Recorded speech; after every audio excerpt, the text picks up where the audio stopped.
নমস্কার বন্ধুরা, welcome to my YouTube channel Mina kitchen blog. আমি মিনা চলে আসলাম তোমাদের কাছে আর একটা রেসিপি শেয়ার করতে। তো বন্ধুরা, আজকের রেসিপি হচ্ছে গাটি কচুর একটা দুর্দান্ত স্বাদের রেসিপি, যেটা আমি আলু দিয়ে মাখা একটা রেসিপি করেছি। তাই চলো বন্ধুরা, তোমরা দেখতে থাকো। তো দেখো বন্ধুরা, সবার প্রথমে এখানে আমি কয়েকটা গাটি কচু নিয়েছি, আর এগুলোকে আমি ধুয়েও রেখে দিয়েছি। এরপরে দেখো বন্ধুরা, আমি গাটি কচুগুলোকে এইভাবে পিস করে কেটে নিয়েছি, আর তার সাথে আমি একটা বড় সাইজের আলু এইভাবে পিস করে কেটে নিয়েছি। তো দেখো বন্ধুরা, এরপরে আমি একটা মশলার পেস্ট তৈরি করব। মিক্সচার মেশিনে আমি কয়েকটা শুকনো লঙ্কা আর সবুজ কাঁচা লঙ্কা দিয়ে দিচ্ছি, কয়েকটি রসুনের কোয়া, আর এখানে আছে আদা কুচি, আর সামান্য জল দিয়ে আমি এখন একটা মশলার পেস্ট তৈরি করে নিচ্ছি। এদিকে মশলার পেস্টটা রেডি, তৈরি হয়ে গেল। এরপরে আমি ওভেনে কড়াই বসিয়ে দিয়েছি। কড়াইয়ে এখানে আমি সরিষার তেল দিয়েছি। তেল গরম হয়ে গেলে সামান্য পরিমাণে লবণ অ্যাড করলাম। এরপরে এই তেলে আমি এখন আগে কেটে রাখা আলুর পিসগুলো দিয়ে দিলাম। আলুর পিস দিয়ে আমি নাড়াচাড়া করে নিচ্ছি। তো দেখো বন্ধুরা, মিডিয়াম আঁচে আমি এখন এই আলুর পিসগুলো ভেজে তুলে নিচ্ছি। এরপরে সেই তেলেই আমি আগে থেকে কেটে রাখা কচুর পিসগুলো দিয়ে দিলাম, আর কচুগুলোকেও আমি এইভাবে ঠিক আলুর মতনই ফ্রাই করে তুলে নিব। তো দেখো বন্ধুরা, কচুগুলো কিন্তু আমি এইভাবে ফ্রাই করে তুলে নিলাম।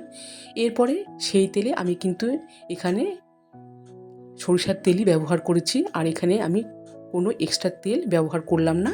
তো দেখো বন্ধুরা, সেই সরিষার তেলে আমি দিয়ে দিলাম পেঁয়াজ কুচি হালকা ব্রাউন হয়ে যাওয়ার পরে এতে দিয়ে দিলাম আগে থেকে তৈরি করা মশলার পেস্ট।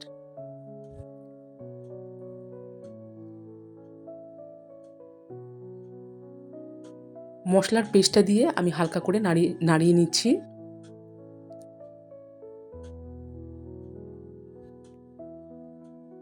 এরপরে আমি এতে দিয়ে দিচ্ছি একটা বড় সাইজের টমেটো পেস্ট। টমেটোর পেস্ট দেওয়ার পরে আমি এখানে দিয়ে দিচ্ছি জিরে গুঁড়ো দেওয়ার পর দিয়ে দিচ্ছি ধনে গুঁড়ো। এরপরে দিয়ে দিচ্ছি লবণ, দিয়ে দিচ্ছি হলুদ। সমস্ত উপকরণ দেওয়ার পর এখন আমি নাড়িয়ে নিচ্ছি, আর আঁচটা কিন্তু আমি হালকা আঁচে রেখে দিয়েছি। তো দেখো বন্ধুরা, হালকা আঁচে আমি এখন এই মশলাগুলোকে বেশ সুন্দর করে কষিয়ে নিয়েছি। এরপরে আমি আগে থেকে ভেজে রাখা আলু আর কচুর পিসগুলো দিয়ে দিলাম।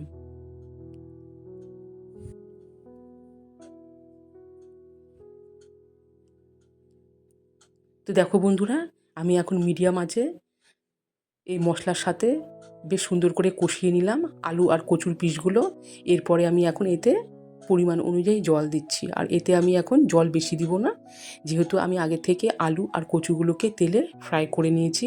তো দেখো বন্ধুরা, জল দিয়ে আমি আবারও খানিকটা নাড়িয়ে নিচ্ছি। এরপরে আমি এখন ঢাকা দিয়ে রেখে দিব।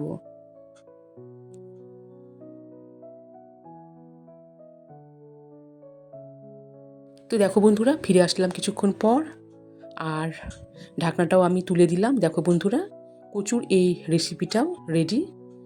তো এই রেসিপিটা কিন্তু একটু মাখায় বেশ সুন্দর লাগে খেতে। তো দেখো বন্ধুরা, এখন আমি রেসিপিটা নামানোর আগে জাস্ট সামান্য পরিমাণে গরম মশলার গুঁড়ো দিয়ে দিলাম। তো এবারে আমি একদম মিডিয়াম আছে হালকা করে 2 থেকে 3 বার এপিট ওপিট করে নাড়িয়ে নিচ্ছি। এই দেখো, আর আমি এই রেসিপিটা কিন্তু একটু মাখাই করি, বেশ ভালো লাগে খেতে। তো দেখো বন্ধুরা, এখন আমি নামিয়ে নিব। তো দেখো বন্ধুরা, আমি সার্ভ করে নিয়েও আসলাম। আর তোমরা তো জানোই, কচুর এই রেসিপিটা কিন্তু গরম গরম ভাতের সাথে দারুণ লাগবে খেতে। তো আশা করছি আমার এই রেসিপিটা তোমাদের অবশ্যই ভালো লাগবে। তো প্লিজ বন্ধুরা, আর একটাই রিকোয়েস্ট, প্লিজ আমার এই চ্যানেলটিকে সাবস্ক্রাইব করে দিয়ে পাশে থেকো। তো আমি এখন গরম গরম ভাতের সাথে বসে পড়লাম কচুর এই রেসিপি নিয়ে। সবাই ভালো থেকো, সুস্থ থেকো।